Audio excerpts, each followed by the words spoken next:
What's up, guys? My name is Dontavious Hill, three-time Team USA high jumper, five-time NCAA All-American with the current personal best of 7 feet 5 inches. And today we're going to be talking about running your J, or the J curve, or the approach. All right, so let's get right into it. So, running your J.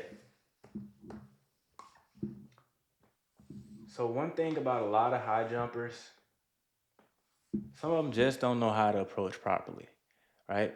And what is a proper approach anyway? Well, to be honest with you, there is no right or wrong way to do an approach, but there is an efficient way to run an approach. And one of the, I would say, the biggest misunderstandings that people have about a high jump approach is that the approach is just the steps before you get over the bar. Like, I know that sounds extremely simple, but what I'm saying is a misunderstanding is that the approach are just the steps before you take that before you go and jump. The jumping happens here. Is basically what I'm saying. That is probably one of the biggest misconceptions of high jump. And the reason being is because we want to understand that the approach is not just the steps you take before you go and jump. The approach is the jump.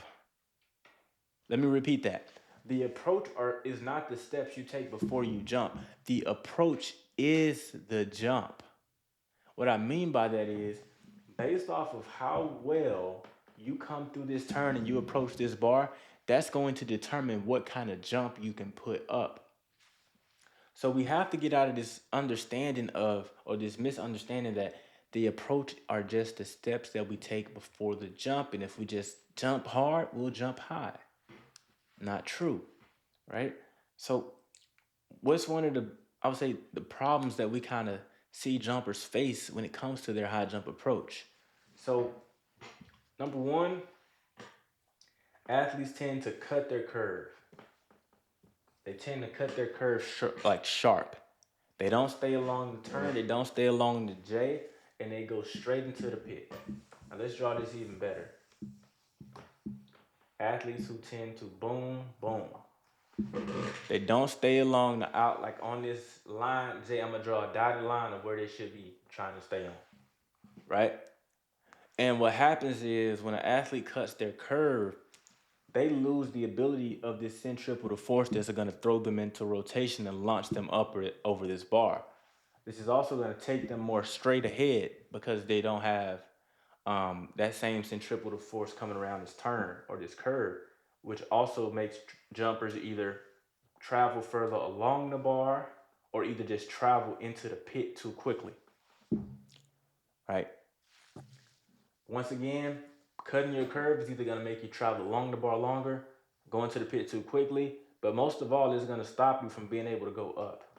It's going to stop you from being able to go up because your takeoff position, regardless of what it is, the fact that you just took yourself out of this circular motion is going to take you forward.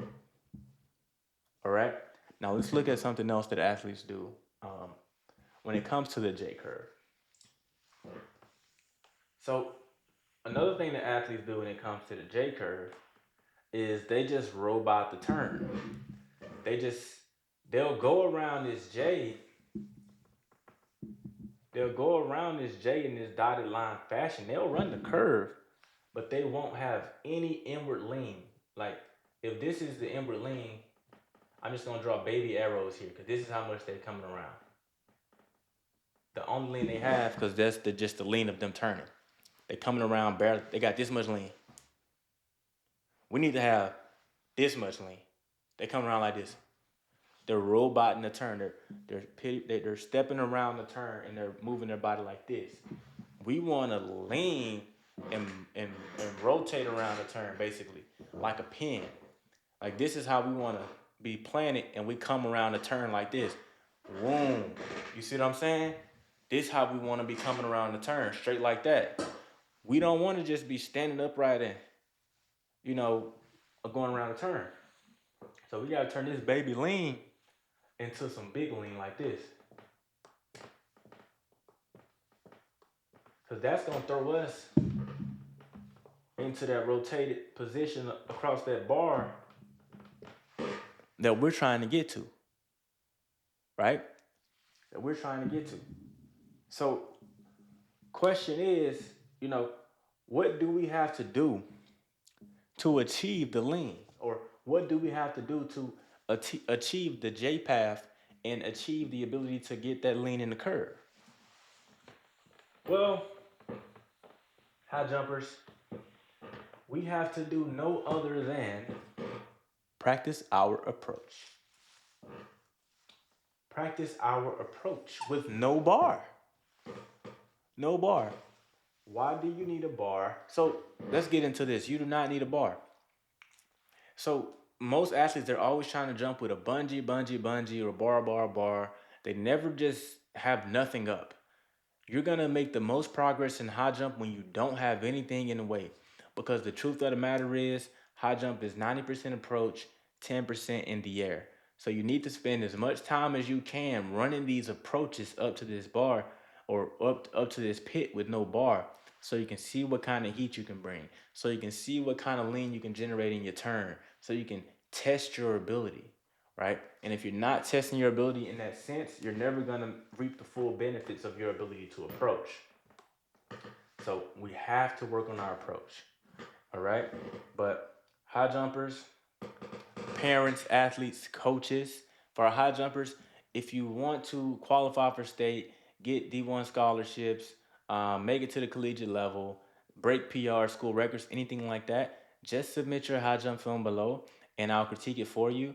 And for the parents and athletes that submit, we can also set up a free high jump strategy call where you guys will get your film critiqued by me live, and I'll also walk you guys through what high jump coaching looks like. But the first step is just submit your high jump film below, and I'll take a look at it. But yeah, guys, that is the concept of the J. That is how you will succeed when it comes to your approach. But I'll see y'all in the next one. We out of there.